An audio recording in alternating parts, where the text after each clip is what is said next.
Hello guys, and welcome to VicRail Demo 1. This video will serve as a tutorial for this version of the game. For starters, to get to this screen, install the game and run the vicrail.exe file or whatever it's called. This will create the full screen game. If you want to exit the game, click the exit button. This will close the program and take you back to your screen window thing. To change the graphics, go into options and set the preset. Extreme graphics are recommended unless your PC or laptop cannot take the graphics of the game because it's very low end. In which case you should use one of the lower settings. This is the credits for the game. To play the game, click Drive and select a service, either from Wattle Glen to Hurstbridge or Hurstbridge to Wattle Glen. I will be using this service, the Flinders Street service. Click Drive to begin.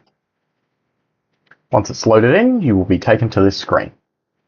To enter the pause menu, click the escape key on your keyboard. This will pull up this menu. Clicking exit takes you to the title screen.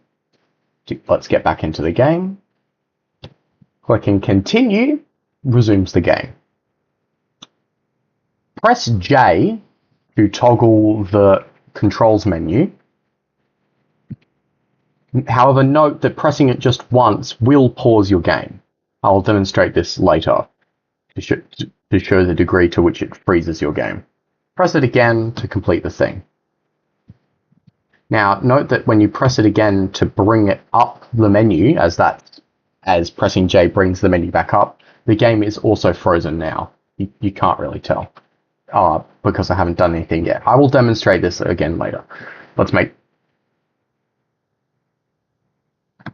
So, first thing you got to do is press O to power on. You do this at the start of every run of the game, and there is no way to power off the train. You will not need to power on a second time. So, I'm going to press O now.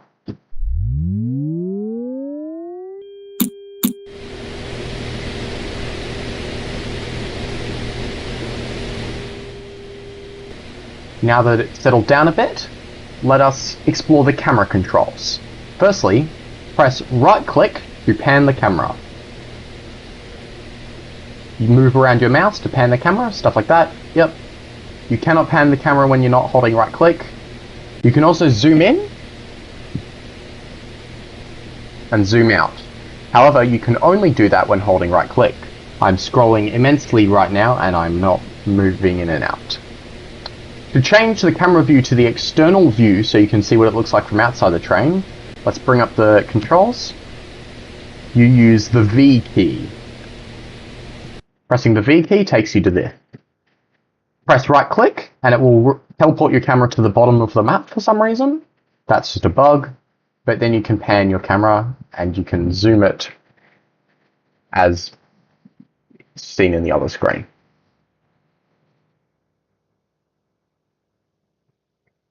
Pressing V again will take you back to the cab. Now, let's get this train moving. Firstly, the brake. Let's look at the controls.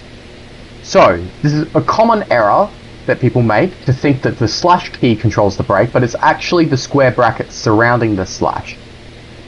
Open square bracket releases the brake, and close square bracket applies the brake. So I'm pressing open square bracket.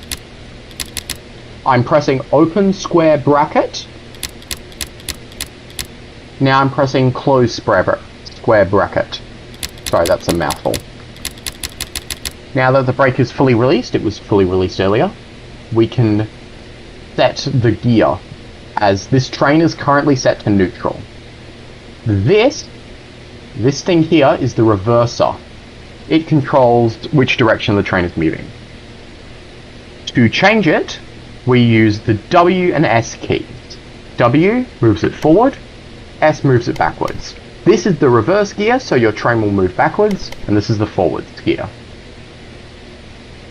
Now that this train is fully set up to go, let us press the horn, which is the space bar.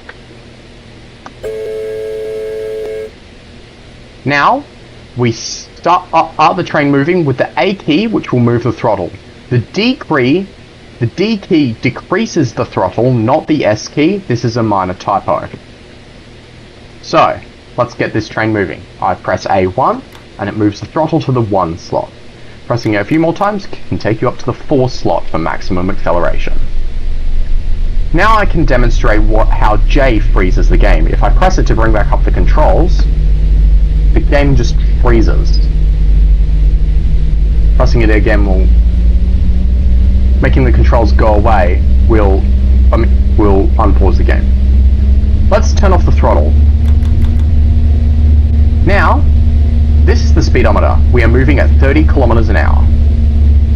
Now to precisely pull it up to the station, we use the V key to get the external view and see when our train has fully eclipsed the platform. It has done this now. So, we apply the brake with closed square bracket.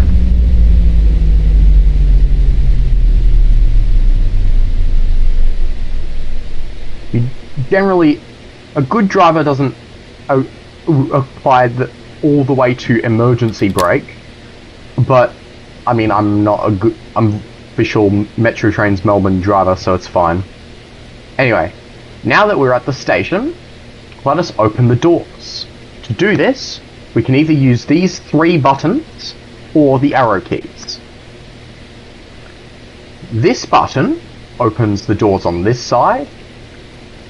This button opens the doors on this side, and this blue button closes them both. That's pretty self-explanatory, so instead I'll use the arrow keys. The left arrow keys open the left doors, the right arrow keys open the right doors, and the down arrow key closes the doors.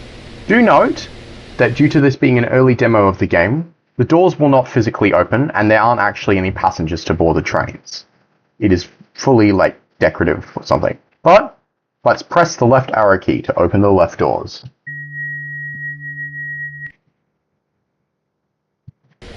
Now, let us say that boarding has... Also, this lights up the respective button. Now let's say boarding has concluded, so let us press the down arrow key to close the doors. Welcome to Metro. This is a service to Wattle Green, stopping all stations to Wattle Green. Now, putting everything together, we can get this train out of the station. Firstly, unapply the brake, then press A to apply the throttle. And now, our train heads off to Wattle Glen. And so that's it, basically, for the controls of this game. Let's press J to freeze the game again. Let me see, is there anything I missed? No. Awesome.